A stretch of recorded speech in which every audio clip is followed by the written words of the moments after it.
It's the question that's been on the tip of everyone's tongue. Douglas Costa can do it at the pinnacle of Europe, but can he do it on a cool Thursday night in Coogara? Turns out yes he can.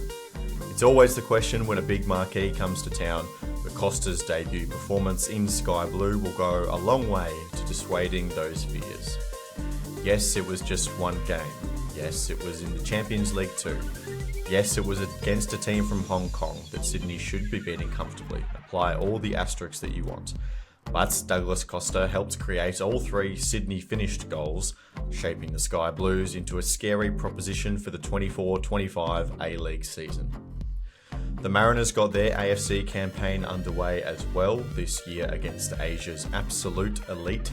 Brisbane Roar's new youngster has us questioning the true definition of a marquee signing. The team associated with the Canberra expansion calls out for government funding. Luke Combs is kicking the Roar out of Suncorp. The A-Leagues have a new TV producer and the Matildas have an interim boss on this episode of the Roundball Australia podcast, supported by Manscaped. Use code Roundball for 20% off and free shipping at checkout. My name is Lachlan, Avil, and joining me tonight is Christian Montegan. Christian, we're here right off the final whistle in Coogara. The Sky Blues off to a very good start in their Asian campaign. Yeah, couldn't have asked for a better start, really. Clean sheet, 5-0, everything falling into place, and we'll touch on Douglas Costa, the new signing that everyone had their eyes on. Yeah, fantastic debut from him. Jacob Stevens, hello to you. He went all right, didn't he? All right's one word you could use to describe it. Yeah, he looked so good. Like, just so much better than everyone out there on the pitch. Like, it was one of those performances where you can see why he was able to play at such a high level in his career, because he looked like he could still almost play at that level with some of the touches that he had, the passes he was making. The Sydney are going to destroy everybody in the A-League this season if he stays fit. You and I were sitting there, we were watching this game together, and we were talking. It's just this front four that Sydney have gotten. Obviously, there was a couple other new signings that we're testing out here as well. Obviously, we know about the quality of Joe Lolly. You throw in the new Polish striker, Wahim on the left as well. Of course, they've rotated a lot throughout this game. But that front four in particular, Christian, looked just super dangerous. They looked like, for someone who hadn't played together a lot already, that they were moving in together quite nicely and providing some really nice patterns. And, like the Douglas Costa outside of the foot to Ryan Grant for the cutback, the pass, the little flick on from Klamala as well for that goal in there. Just really silky and really good teamwork, despite the fact that they probably haven't played a lot of football together. Yeah, it was incredible. Fascinating how in sync they were, the whole front third, that front four sort of partnerships. They were, moving in and out, in tight spaces. They were, just really, I guess, contributing, to an aspect where we just didn't expect, because, this is probably the first competitive match together, as a real group, because Costa's debut, obviously playing from the get-go. And you thought, okay, it might take a bit of time to settle in and get used to the game style, how Italia wants to play. And that's why I had Sydney just edging victory as the season would start, because of Italia, and he's already been there before, whereas Kisnorba has only just, taken over the reins. So, but I did not expect this performance to start off. I know Eastern weren't, so up to standard, but you can only play what's ahead of you. And Costa, just to pick off from where Jacob was talking about Costa, unbelievable player. That just he just reminded me so much of, obviously I've watched a lot of Serie A, as you guys know, and just brought me back to those days of when he played at Juventus, just ripping it down that left hand side. He can play on both wings actually. He can vary a bit, which is obviously another benefit for Sydney and Tale. But yeah, he was just unbelievable to watch. And the crowd of I think over 4,021 they got Sydney tonight, and you would not get that crowd if it wasn't for Costa. A game like this, so that just shows already the impact that he's going to have, not only for Sydney but the rest of the competition, and the crowd figures and memberships. So yeah, all that just incredible. And yeah, the game itself, I mean, Sydney expected to dominate. You could say, Popovic got his debut, came on about the 60-something minute. So this is just the ideal game for him, just to slide in and, get used to his surroundings. So you couldn't have asked for a better start all around. And yeah, they were just in sync the whole way through. Just, yeah, really impressive. Yeah, so Tele said before the game that they were going to, start Costa and push him as far as they could. They got about 70 minutes out of him, which is not a bad start, Jacob. Yeah. Granted that the physical demands probably weren't as much as what an A-League fixture will be. It wasn't completely smooth sailing in the first half an hour. They were forward a lot, but they were pushing so many resources forward that Eastern actually did have a good 3 pretty solid chances on the counter attack that could have made the game look a lot different. We saw, I'd make the comparison of the Mariners, who we'll talk about a little bit later. In that competition, they were punished for those mistakes where perhaps Sydney weren't. Yeah, and I think that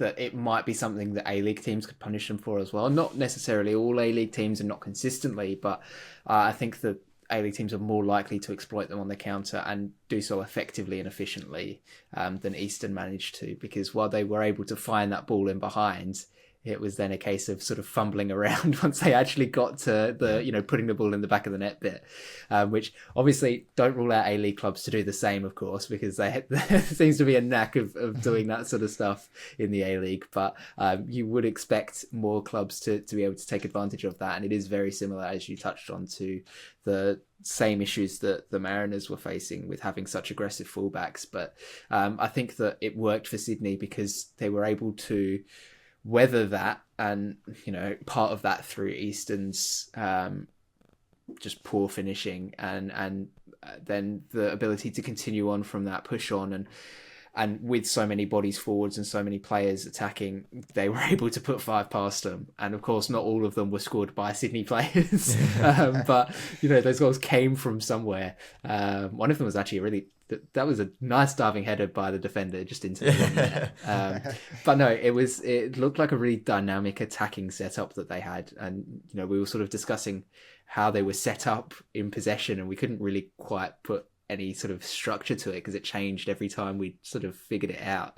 And I think that that's a testament to the quality of the players that they have. And then to Tale's, sort of coaching philosophy of letting players excel in the roles that they want to excel in and that they want to play, and giving them the freedom to be able to rotate. We saw Lolly moving inside, we saw Costa switching wings, we saw Caceres, making runs into the half space and then dropping deep, and then it was just so flexible and fluid up front. And that's something that we've seen A-League defenses struggle with a lot in the past, is that, and I was saying this as we were watching it, is that A-League defenses tend to keep things very simple with their systems. Their marking systems are usually one-on-one man or some very simple zonal structure where there's not too much to think about. They're going to struggle a lot when they come up against somebody like Sydney, where that front 4, front 5, front 6 even sometimes are just moving around all over the place, because you're going to lose your runner at some point. You're going to pick up the wrong play. You're going to leave space. And Sydney were able to exploit that. I think it was at the first goal where Costa got the ball on the turn and just played that lovely little just zipped pass through to Ryan Grant on the overlap. And that's a ball that is played countless number of times in the high leagues around the world, but it's just so unique to see it played by an A-League team. He was able to recognise Grant making that run from deep. He knew exactly just how well to weight the pass so that Grant would be able to hit it first time back across the box. Everything about it was so good. And I think honestly, if he can stay fit, Douglas Costa, with what he possesses in terms of technical quality, is just going to elevate Sydney, because we saw the attacking threat they had last year just on the back almost exclusively of Joe Lolly, and now with a front line that looks like one of the best in the league, plus then the technical quality of Douglas Costa. You've got support from the likes of Caceres. Jordan Courtney Perkins was bombing forwards at times. That's a scary prospect for any A-League team to face, and they showed why here tonight against Eastern. Christian, with the recent failures of the Socceroos, the Olyroos, the Matildas, the young Matildas not being able to score very many goals, we've talked a lot about how Australia develops footballers. And it tends to be very process-driven. You stand in your spot, you have A, B, C options, you do one of them, and then you recycle and you move around, and that's kind of your processes. I reckon it's telling here that Sydney's front four don't possess an Australian. You got an Englishman, a German, a Brazilian, and a Pole doing all these kinds of rotational moves. I just thought that was an interesting observation to make. Do you think it's as telling?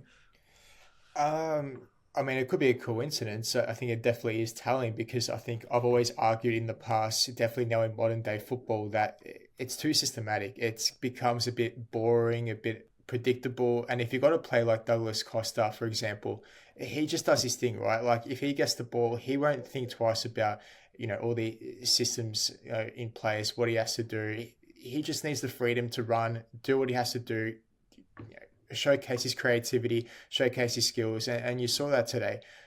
Yes, okay, all the tracking back and all that sort of stuff that Tully will want, that will come with time. But just in terms of the creative aspect, even a player like Joe Lolly, he's now the new number 10 this season. We saw him start a bit in a central role and he drifted out wide. So you've got all these players in and around, the final third where they can sort of integrate, and that's where it becomes extremely dangerous for the opposition defenses to pick who am I going to mark.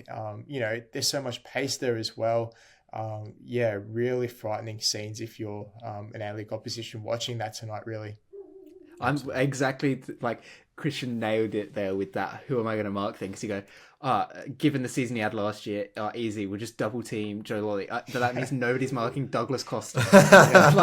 We'll double team him. Yeah, nobody's marking, Wahim or Kamala or and not just that, because there's 3 new players that have come in now. So the A-League team's going to take a bit of time to adjust and scout these players and see, their strengths and weaknesses. It's not like they've already previously played from last season. So that's another benefit to Sydney. It's going to be, massive advantage for Sydney heading into this season. It's just crazy, and they look so good, and they've not played together. Like that's the crazy thing, isn't it? Like we saw last night with the Mariners, like they sort of struggled a bit with link-up play and things, and we'll touch on this in a little bit. And it looked like they were still in pre-season mode. Sydney did not look like that at all. Like they were on the same page. There were very few missed passes or poor touches or just like wasteful runs. Like everything was so well oiled and well drilled. Like it's honestly impressive to see them so strong already. Absolutely. They've still got one more game in the Champions League 2 before that Sydney derby to open up the A-League season. It'll be away to Kaya Aloyo in the Philippines. That's Thursday, the 3rd of October. So another little fixture to get themselves ready for the domestic season.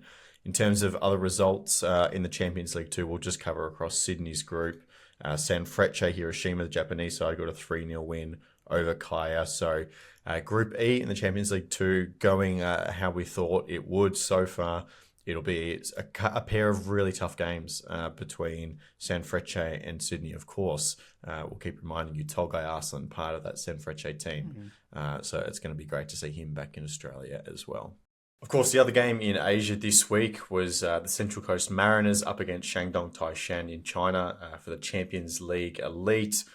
The Mariners put in perhaps an admirable performance, if not quite up to par. Jacob, early still in their season, pre-season, really, the Chinese team towards the back end of theirs. It played a little bit closer than a 3-1, but you felt like it was really kind of a game of moments, and where the Mariners didn't take advantage of those moments, Shandong did.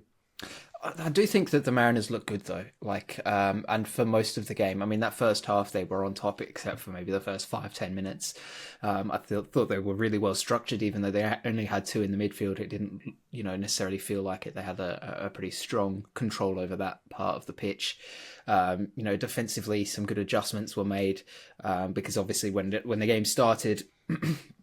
The Mariners' backline were quite high up the pitch, and Shandong were finding the ball in behind quite easy, and there was a lot of space there. So, little adjustment just to keep Kaltak pinned back a little bit, play him as the anchor and have everybody else slightly ahead of him. And that worked, and he was able to sweep up those balls in behind a lot more efficiently, and that became less of a threat for Shandong. But I think the Mariners, and we remarked on this in the live stream, that the big thing seemed to be, and this can be put down to the fact that they're still in pre-season, is they just weren't quite all on the same page. There were a lot of missed passes, mistimed runs, things like that. And you feel like if this was played in a month or 2 months' time, things would be clicking with them, that the players would be able to make those passes and connect a lot more easily. And it's just something that was perhaps a little bit lacking. But I don't think that, a 3-1 loss is necessarily, indicative of the performance that they had, because I do think that they looked really, really good.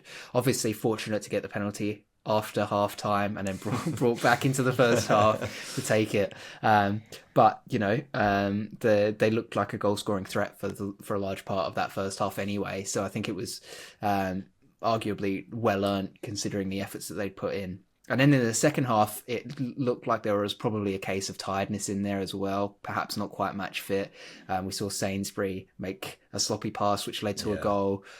We saw poor tracking back from the fullbacks in particular for that third goal. That was the big issue.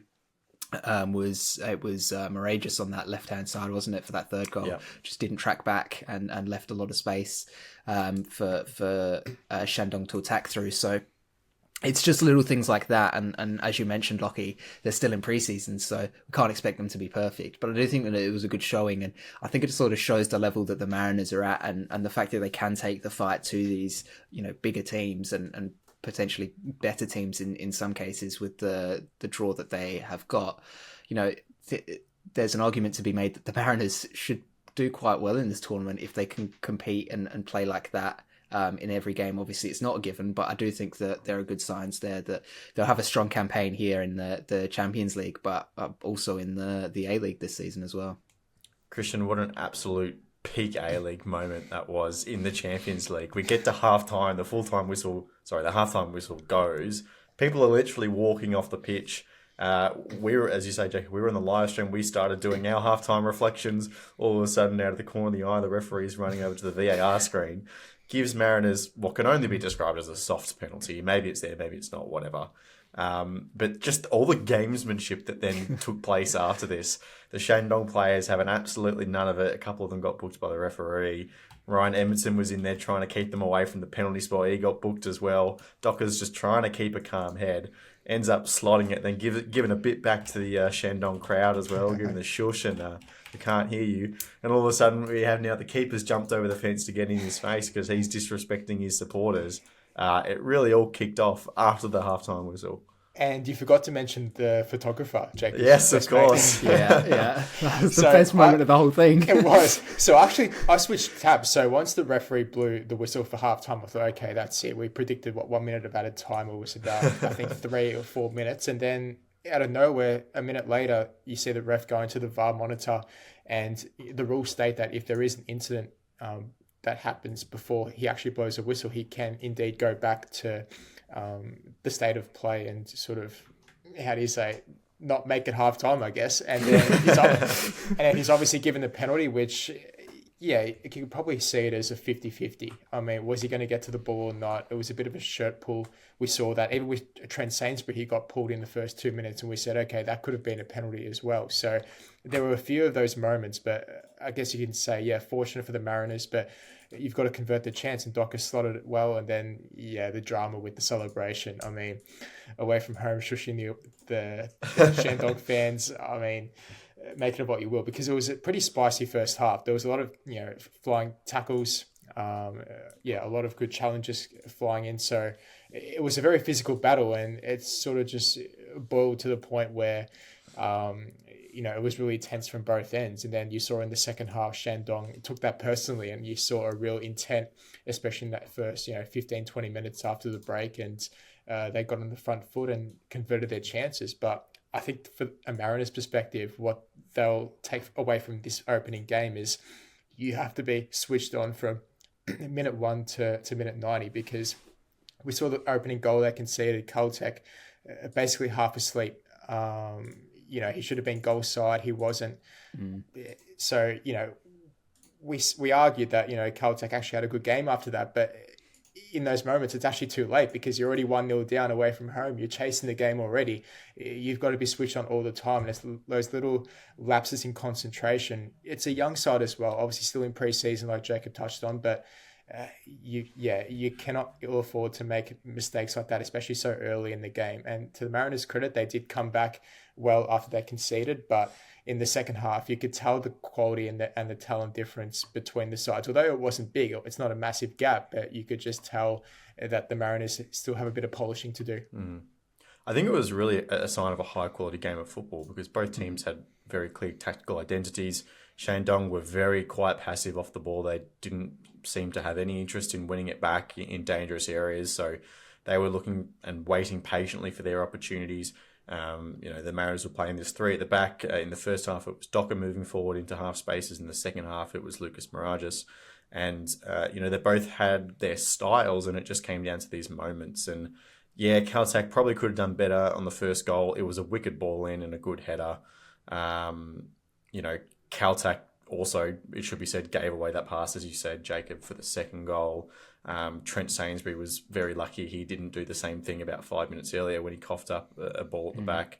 And then, Mirage just not quite having the defensive positional awareness for the third goal when they were pushing hard to get back in the game late on as well, it must be said. So a tired team at the back of the second half. I agree with everything you guys have said, but I think definitely good signs. And there was a lot of fresh faces in that team as well. I thought Alfie McCalmont slotted into midfield very well. Vita Feijão, their new Brazilian winger, looks an incredibly good player with the ball at his feet. He was dancing around opposition in 1v1s at times.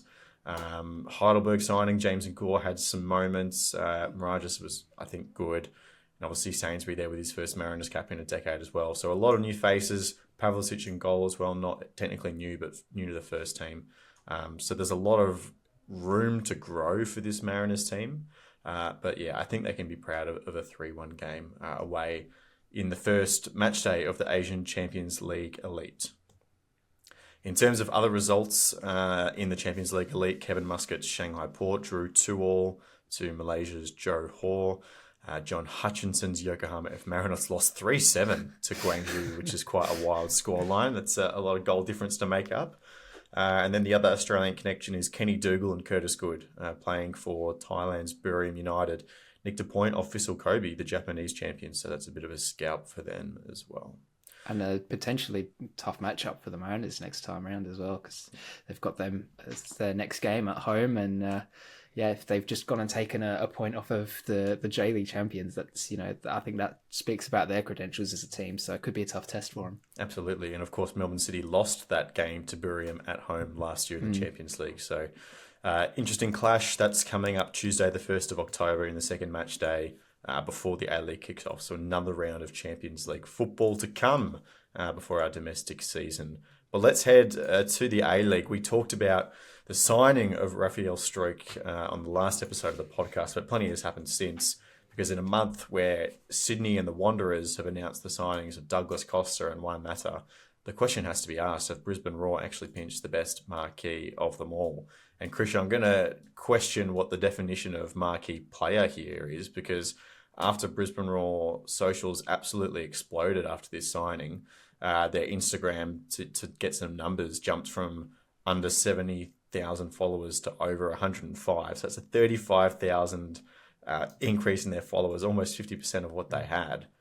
In terms of marketability and exposing your brand to different areas of the world, you could argue that so far Stroik has done better than all three of them.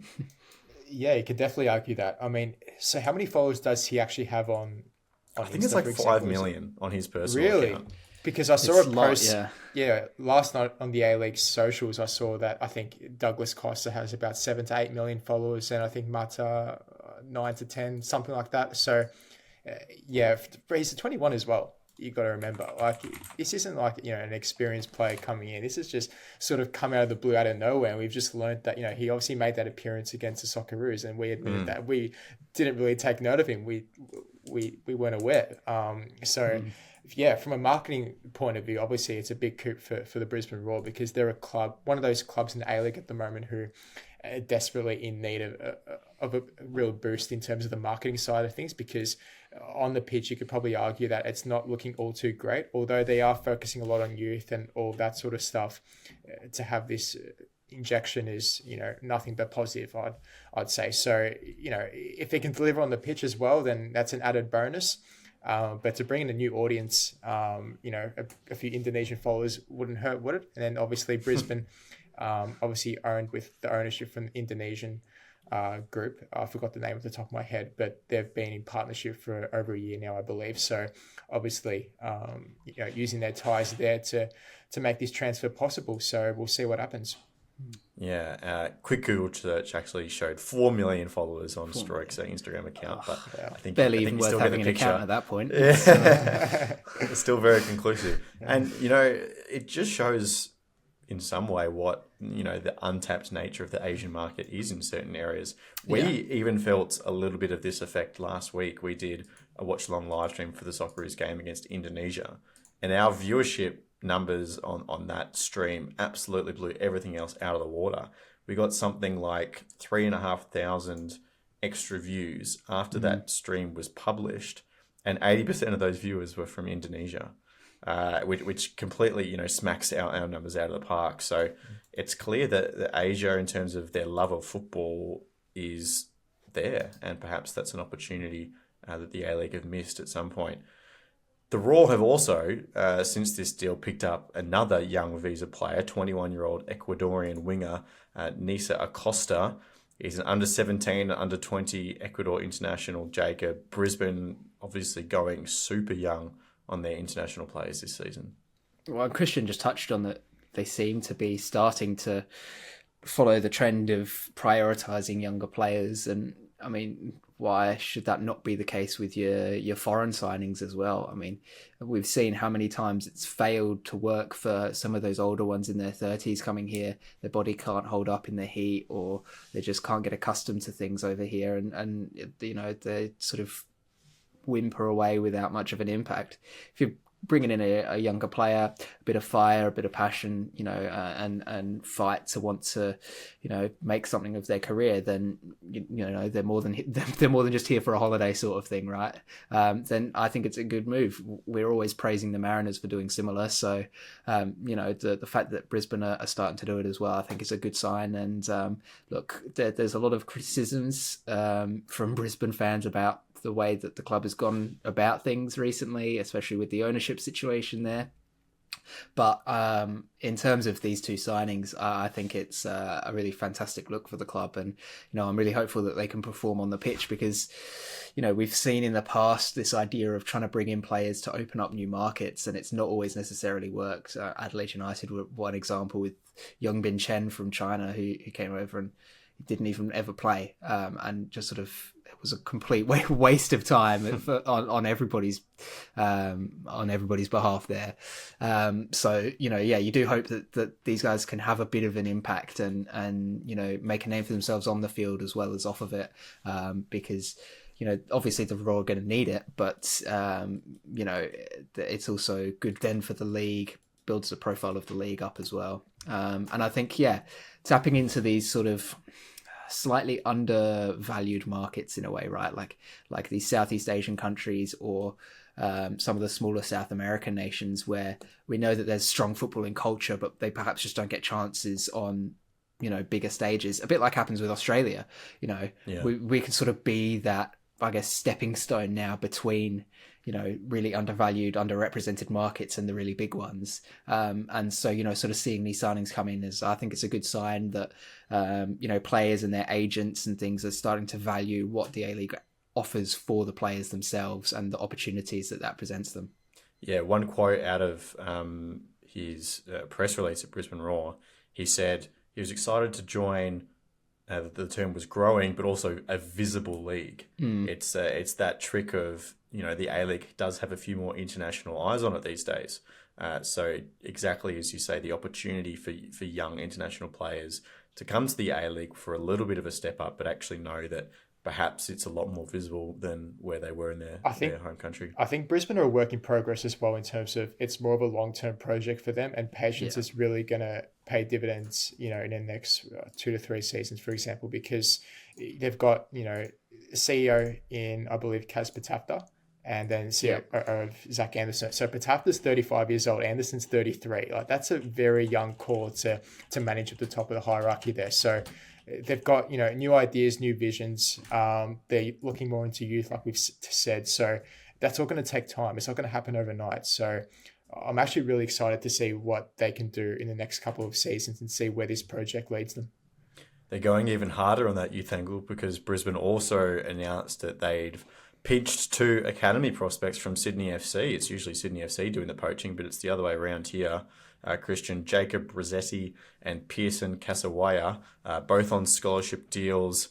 They are really, going even further into this younger generation, as you say. Yeah, and it's not really a surprise to see anymore, especially with clubs like Brisbane. It's sort of the norm now, isn't it, where they're treading in that direction. They feel as though this is the right path for their project, and good on them. I hope they do succeed. But, in the short term, in terms of finals football, do we expect them to make something of it? Who knows?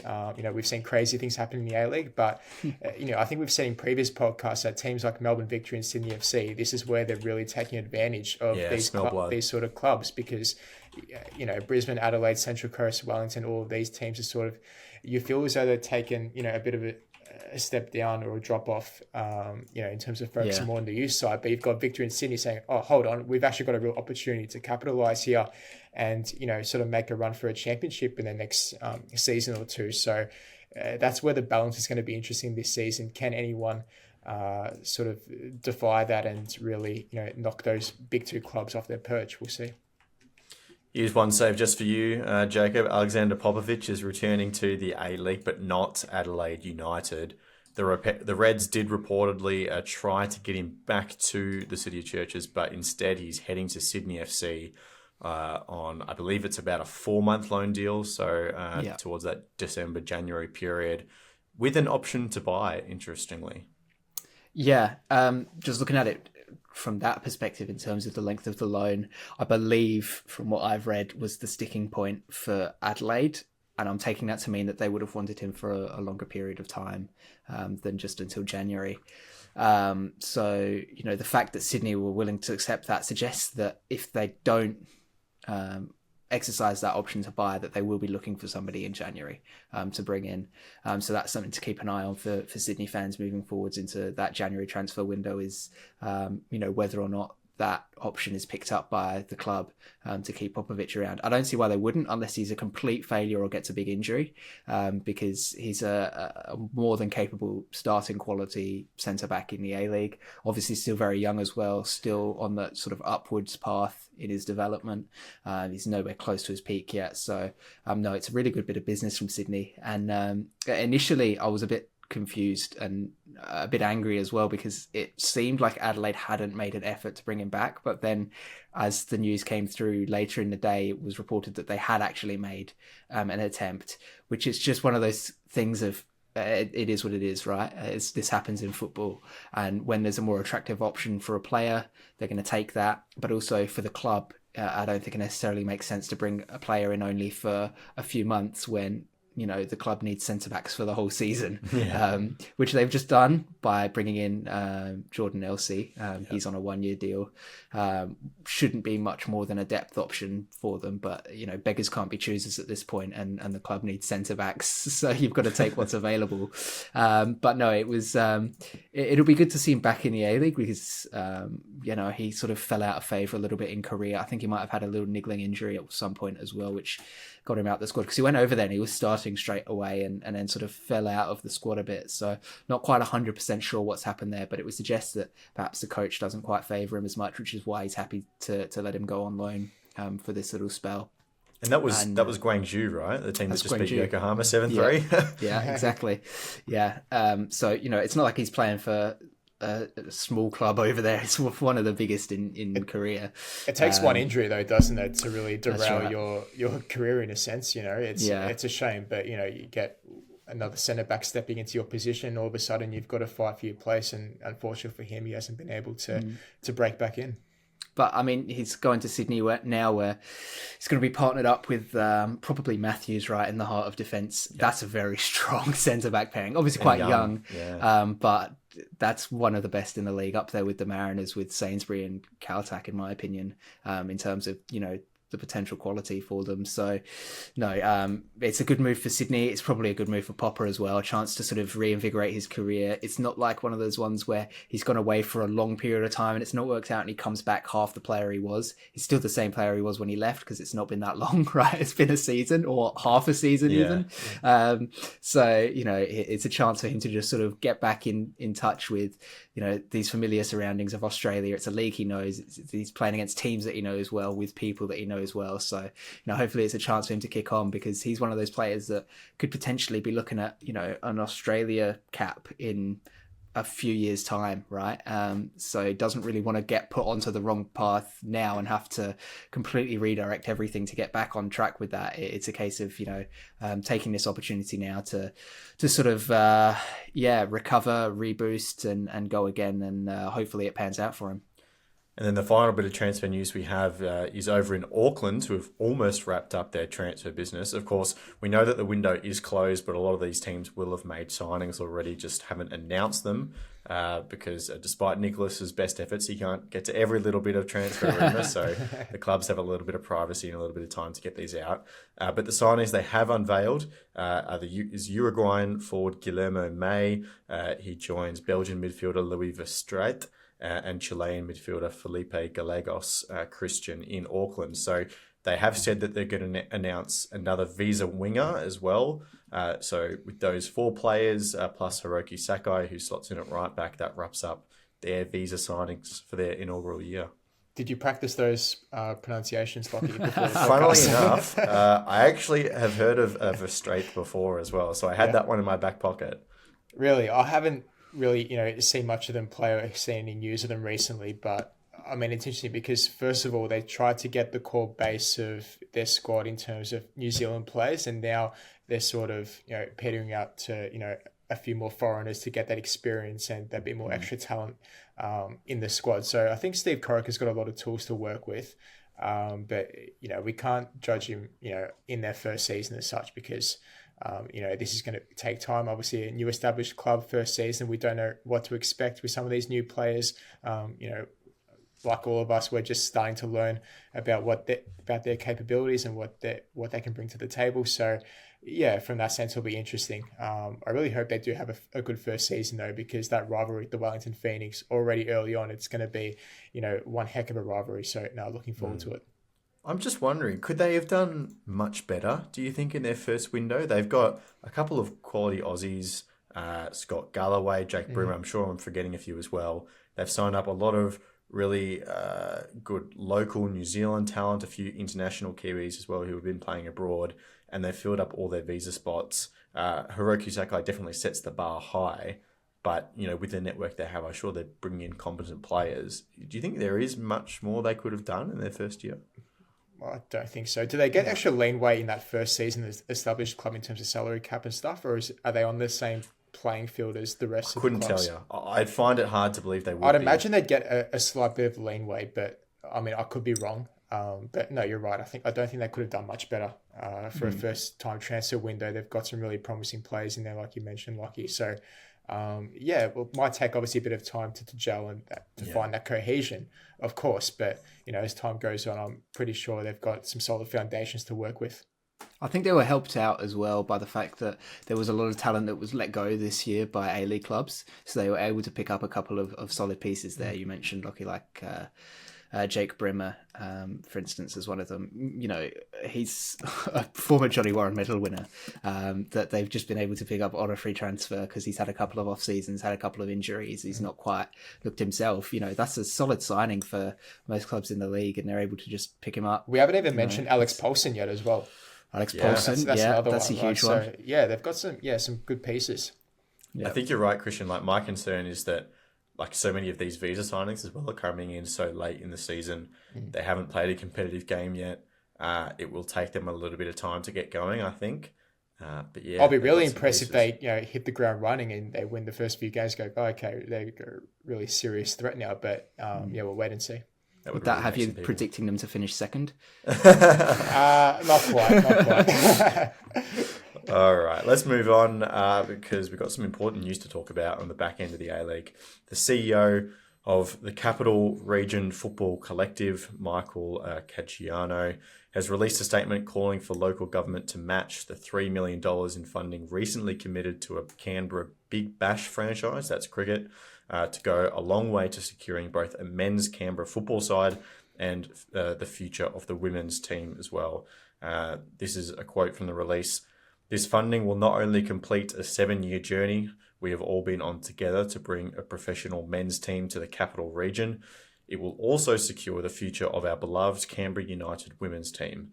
It goes on, "We are close. We have had some impressive investors on the cusp of signing on the dotted line, including the potential of a revolutionary partnership with a top-tier European club that will bring substantial expertise and resources to Canberra and to the A-League." Jacob, it seems like a Canberra team potentially is almost across the line, but we've heard that before. Yeah. And if they are to get there, it seems like they'll have to run the gauntlet of public funding, which has so often failed football in the past. And it's something that they'll... like, if it's going to happen, they're going to want to get it done by the end, like the announcement, and have the plan set in motion by the end of the season, to give them time, a bit like with Auckland, right, who were announced just a little bit before the end of last season. They need to have that time to be able to actually create the club, to build the club, build the squad, build an identity. They already sort of have that identity with the women's team, which of course has been, well, it was a foundation W League club, right? Been there since the start, really well celebrated club. So, they've got that to work with as well. But yeah, like you said, Lockie, we've heard this so many times before. It's a bit like the Jets ownership situation, where it becomes a case of how many more times are we going to hear it? Yeah. I'm hopeful that this is it. And $3 million is not a huge amount of money. Like in the grand scheme of things, especially when it comes to sports, it's really not a huge amount of money. And I'd like to see it happen, but we just know that the governments, both state and federal, are almost sort of risk averse when it comes to football. They don't quite see the value in it. And it's a bit disappointing that that's the case. And it takes a lot of, I guess, lobbying to get to the point where, here in Adelaide to get the Socceroos game here, it's been years and years and years and years and years of people just going, can we please just get the Socceroos to play in Adelaide again? And they finally caved in. So, to have people continuing to bang on the doors and ask for help, to ask for just equal treatment as other sports, that's a good sign, because it means that the idea of having a men's club there isn't going away anytime soon, because we still have people that are out there that are campaigning for this side. But yeah, I'm at the point now where we've been burnt by it so many times before. I find it hard to believe that anything is actually going to happen anytime soon. And Christian, we'll move swiftly on to another issue on government funding, because the Brisbane Roar are going to be forced to move their late January fixture against Adelaide United, either by date or by location, because of a freshly announced Luke Combs concert at Suncorp Stadium. I imagine the Roar hierarchy wouldn't be too pleased about this. Obviously, this is a Suncorp Stadium decision, and it makes commercial sense for them individually, but it just goes to highlight again the need for dedicated football infrastructure, obviously across Australia, but in this specific scenario in Brisbane.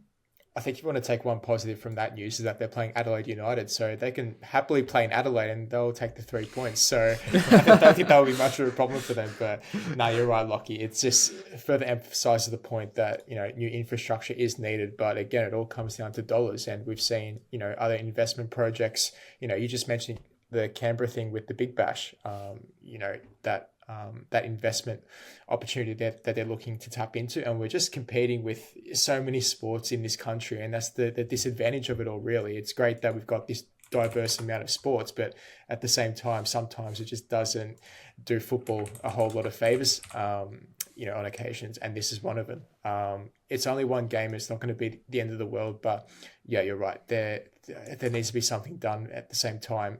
When it's going to happen, it won't be, the foreseeable future. Who knows how long? Because, the governments have to get on the same page with the clubs, and it can sort into a real mess. So, it won't be a while yet until we see anything happen. This is also a week where we've seen the chief of the Brisbane 2032 Olympics come out and talk about the fact that Queensland is risking losing major cricket and AFL events, which cricket, okay, T20 is making an appearance in LA, but apart from that, they are not Olympic Games sports, and we have the chief of the 2032 Games saying that Brisbane risks losing out on these events without a legacy kind of stadium. Jacob, football actually is an Olympic sport, but we don't seem to be mentioned in these kind of lines. I was actually going to bring up exactly that point. So you sort of read my mind there. No, and then then there was some vague statement about how they might try and use QSAC, which has 40,000 capacity, as the Olympic venue because they don't want to build a new one. And honestly, sports as a whole just seems like a complete mess and a bit of a basket case in Queensland at the moment, at least from an outsider's perspective. Love to hear from anybody who's a bit more in touch with it over there. But yeah, it just seems like everything, ever since sort of this Olympic bid has come in, it's been everybody's trying to grab for some of that funding and nobody's getting any because of all this infighting. And it's just a complete mess. I mean, one of the things, I'm sure we highlighted this on the pod actually, was I think it was the Queensland FA came out with plans for Perry Park redevelopment for the 8 millionth time in the last 10 years, with regards to having somewhere set up for the Olympics that's, an Olympic standard venue, but then can be used, for the NPL season, also can be used by the Raw and all of this sort of stuff. And, I can't remember the figure they put on it, quite a lot of millions of dollars, but you'd expect that when there's such an amount of redevelopment that would need to happen at that venue to get it up to that standard. But yeah, there's a lot of these grand ideas and these great plans, and nothing's really happening.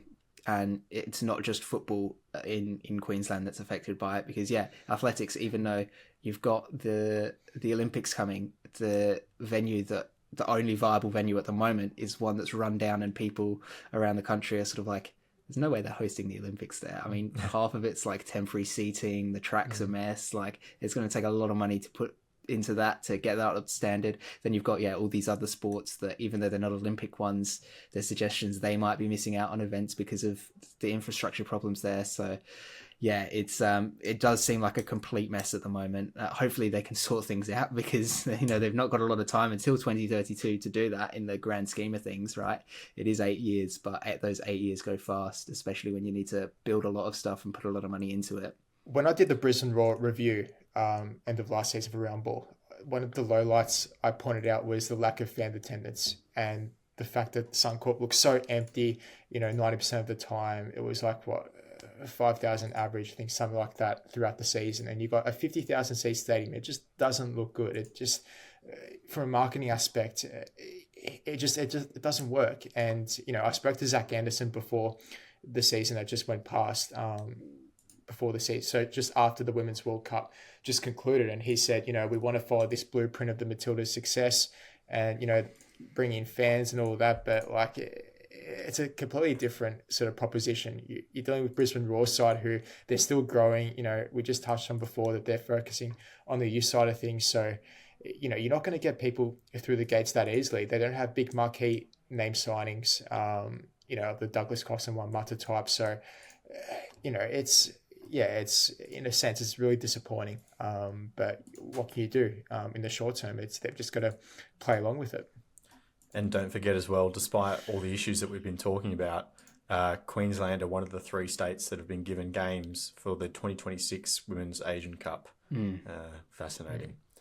All right, let's move on, because AAP's George Clark reported on Wednesday that Eddie Maguire, yes, you heard that correctly, his TV company Jam TV will sign up to produce A-League matches for TV. A little history on Jam TV: they deliver more than 1,000 hours of content every year to streaming and free-to-air platforms, most of it's sport.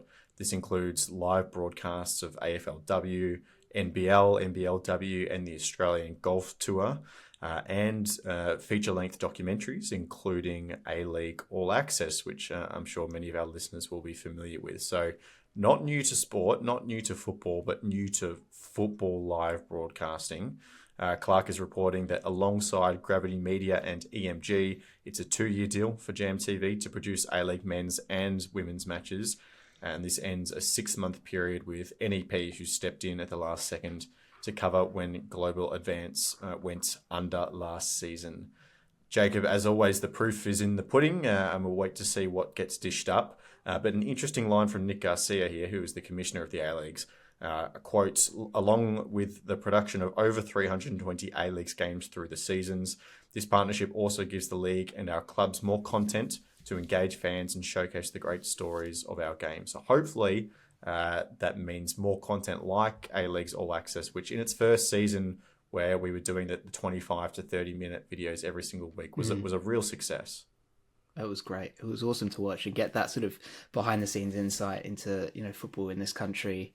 You just don't get it much with football at a professional level really anywhere. You get the sort of all or nothing once off documentaries with one team for one season, but it doesn't give a good picture of everything that's going on in the league, the storylines that are there, the individual players and things like that. So no, I think everybody that watched that inaugural season of A-League All Access loved it. I didn't hear too many complaints about it. I had some complaints, once the episodes started getting shorter and it seemed like less effort was being put in. But yeah, I think if they can sort of match those lofty heights that they set for themselves with that first set of documentaries, then it's a good thing. But part of me is wondering what's the catch here, right? It does seem like there's got to be something in here. Eddie Maguire is very, very good at doing business. Like, he knows how to get something from every deal that he does, and that's where I'm sort of like, what's in it for him? Why is he so... why would he take the risk? It's very pessimistic of you. Well, it is. But I mean, when we see the issues with, broadcast rights and the almost sort of lack of bidding that we had for the Socceroos and Matildas package, are we expecting the same potentially for the A-Leagues when that runs out? Where people just don't seem to have, at least these media and broadcasting companies don't seem to hold much value in the league. So why are we getting somebody new who's already established in the sports broadcasting world, obviously is headed by Eddie Maguire, who has a massive stakehold in the AFL, which is, some people consider the A-League, one of the A-League's obviously direct rivals. Like, what's the catch here? Maybe I'm going full conspiracy nut here, but I feel like there's got to be something here that he's getting from this. So here's my gut feel.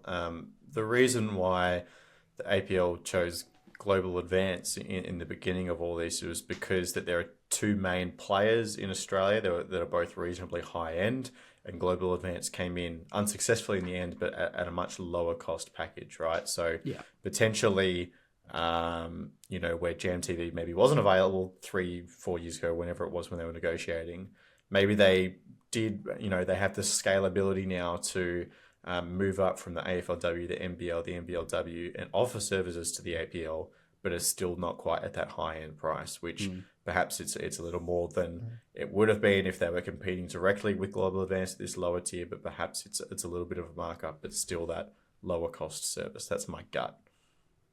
Yeah, I mean, it's definitely possible. I mean, from the league, they're going to want to take the best offer that they can get, right?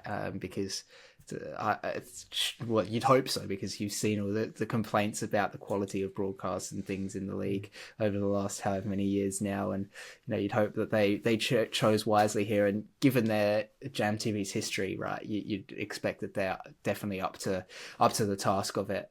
But I guess the proof will be in the pudding, whether it all pans out. If they do come in low cost, does that mean that they'll be able to also dedicate, time, effort and resources to creating, these mini documentaries or little panel shows or whatever else might be in the minds of the APL and the fans? Will it actually be viable if they do happen to be one of the lower budget options? Like, we just don't know at this point, so we will have to wait and see. Yeah, fascinating. I mean, there's a line from Clark himself, the reporter in this story. It is understood the A-Leagues are still paying for broadcast production, but it is believed to be on much more favourable terms. That's at least, Christian, an encouraging line. Yeah, you'd hope so. But, I mean, I share the same pessimistic views as Jacob for once. Because, my thoughts on Eddie Maguire. But that aside, I mean... yeah, like, what do they want from this? Surely there is something sitting I mean, it's a business deal at the end of the day, right? It is, and I was going to services. say, on the flip side, finally, JMTV finally, there's a production company that sees the value in the A-Leagues, and if something good comes by it, I feel as though soccer Twitter always finds something to be negative about and put it down. I guess not excluding Jacob, of course, but no, I guess we've got to just obviously wait and see how it all plays out, because we just don't know obviously what to expect early on. We saw the deal collapse with Global Advance last season. Choosing a low cost effect didn't work. Hopefully with this deal here being a more experienced media company, we've got Eddie Maguire, who Jacob touched on before. He's very experienced, business wise. He knows what he's doing. You can have your opinions on him, but from that side of it, he's really great. So you just hope in the end that it all plays out well for the A-League. But we always see catches, previous deals happen, and we've got to wait and see. I understand the propensity for negativity, especially when it comes to these kinds of things. But I'm sure there are plenty of people screaming at their headphones because it's just too good to be true. That's why. No, but it's not, right? Because the APL are paying them millions on millions of dollars to do this job. It's a business deal. They're getting paid lots of money. That's the catch. Lots of money. But well, I mean, you even said that it's coming in as these more favourable terms, potentially a lower budget option. So is it even that much money at the end of the day? I'm sure it is. Anyway, we'll wait and see how it turns out. Finally, the Matildas have announced the interim appointment of Tom Sermanni for what is now his third stint at the helm of the women's national team. Christian Sermanni is already the Matildas' longest serving head coach, and he will extend that record whilst caretaking the team for a series of European-based friendlies before a permanent coach is appointed. Football Australia, as we've said before, this is an extremely important decision around who to coach our women's national team, but it's not one that has to be rushed, and it seems like a relatively stable appointment for the meantime. Yeah, I think the overall reaction to this appointment is it's good. There's no negatives towards it. He's obviously been the setup on two separate stints, longest serving Matildas manager, as you said, Lockie. So from that point of view, he's obviously familiar with the environment. He'll come in knowing a lot of the players, because when he coached in his second stint, he was coaching the likes of Caitlin Ford, all of these players who are still in the setup now, Sam Kerr. So I think he'll get the best out of those players, if some of them do play in this next international window. But the key is rather finding that next appointment, and obviously the FA haven't set in stone that right person, whether it be male or female. But on the flip side, the one negative that I have seen people raise is not giving an opportunity to, I guess, a younger up-and-coming coach or a female. I know there were a couple of names that Paletti did tout that they wanted to see, but you can't really fault Sermanni, especially for an interim. It's not going to be that long, you'd imagine, or you'd hope not anyway.